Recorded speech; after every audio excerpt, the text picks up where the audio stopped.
Yo, what's happening? This is Late Night CJ, and I want to introduce y'all to the pilot episode of Rapid Fire Wednesday. In these episodes, we're going to hit up a couple topics. I'm going to give y'all my take on it, and we're going to keep it pushing. First up, cue the clip. Would I be wrong to ask my husband to unfriend a longtime friend? I'm talking from childhood. This friend knew about my husband's infidelity, encouraged it, and I'm uncomfortable with the friendship. I feel sorry for every dude's homeboy that has to go through this.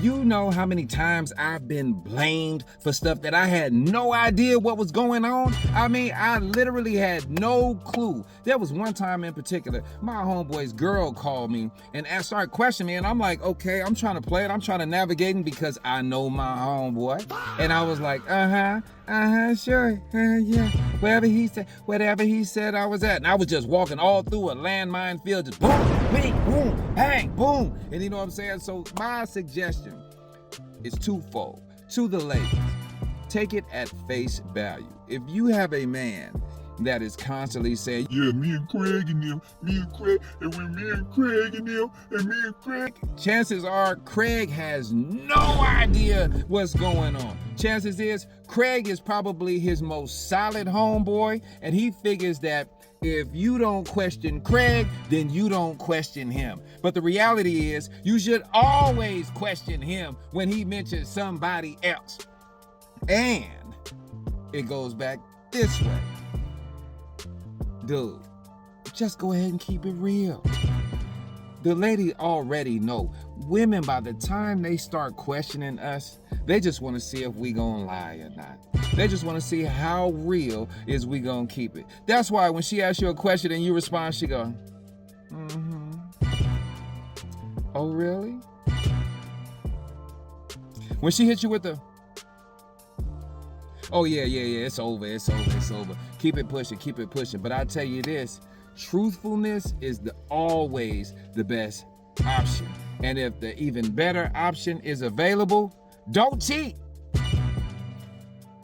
Now we're going to get into something a little bit more serious. Cue the clip.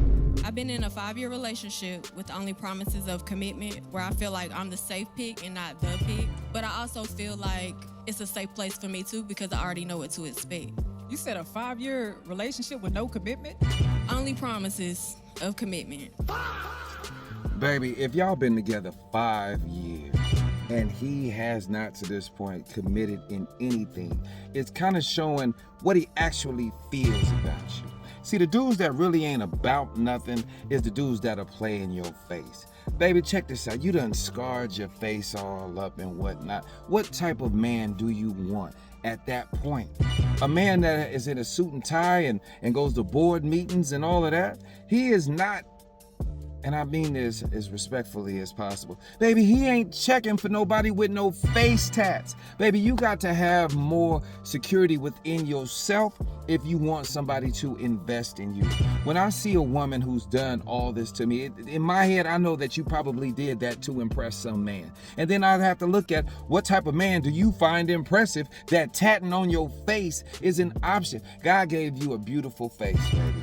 He gave you a beautiful skin tone. He gave you just the demure and grace about yourself. So for you to scar your face up, all to try to catch the attention of some dude or to keep the attention of some dude, it's not an indictment on you, baby, because as men, we supposed to lift y'all up. We supposed to elevate y'all. So when you have a man that you feel that that's an elevation by scarring up your face, what about when you older? What about when you a grandma and you got Rodney tattooed over your eyebrow?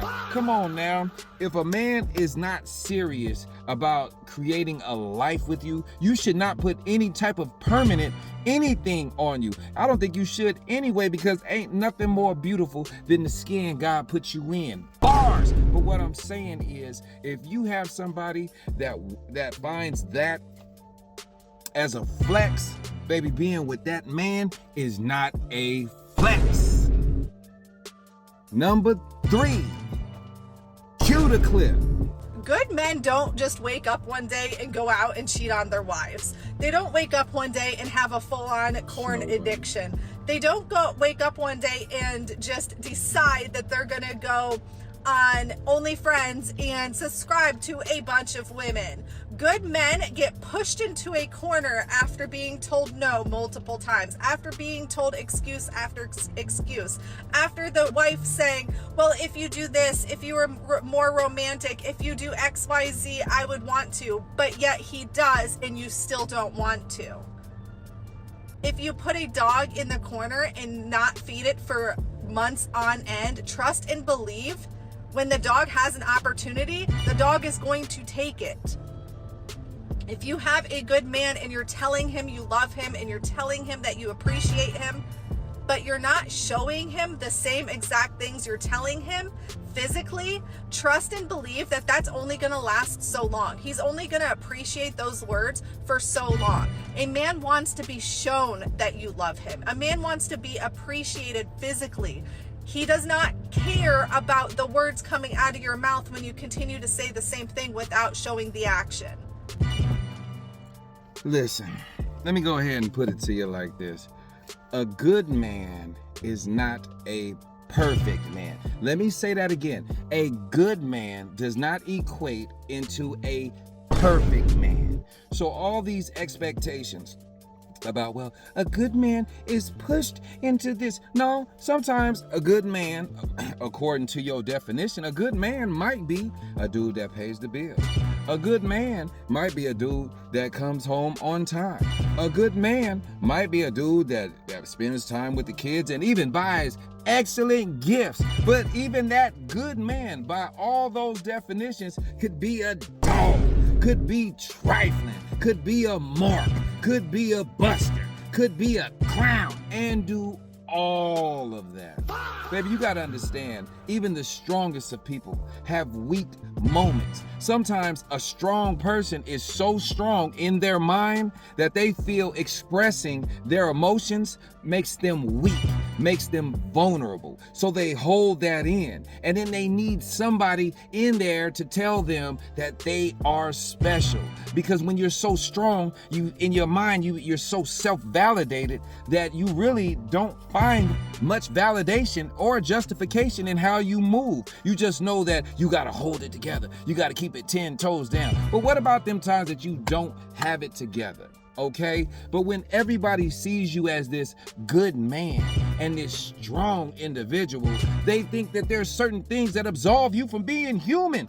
We are human beings and we have weak moments. The thing is, do you succumb to those weak moments? Or do you step forward and you tell your lady off top? Chances are she ain't even have no idea you was feeling that way. So when you come to her, you can't be pushed. You push yourself into those things. Think about this. I will give y'all some good game. Men, come around, listen to this. If you ever want to know if a conversation is going too far between you and another woman, think about it like this. Would you say the same things and be just as comfortable if your woman was standing right there while you was talking to baby? If the answer is heck no, well then you out of pocket. Plain and simple. But to say that it's all on the woman, that she pushes them that direction, yeah, she might tip the snowflake into an avalanche.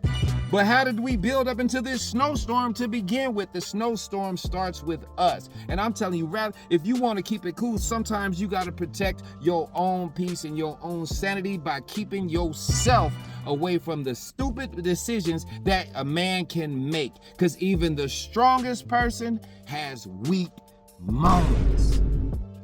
But this is Late Night CJ. Like, comment, subscribe, tell a friend. And like I say, I'm going to be coming back around with these Rapid Fire Wednesdays. 100. I kind of dig this.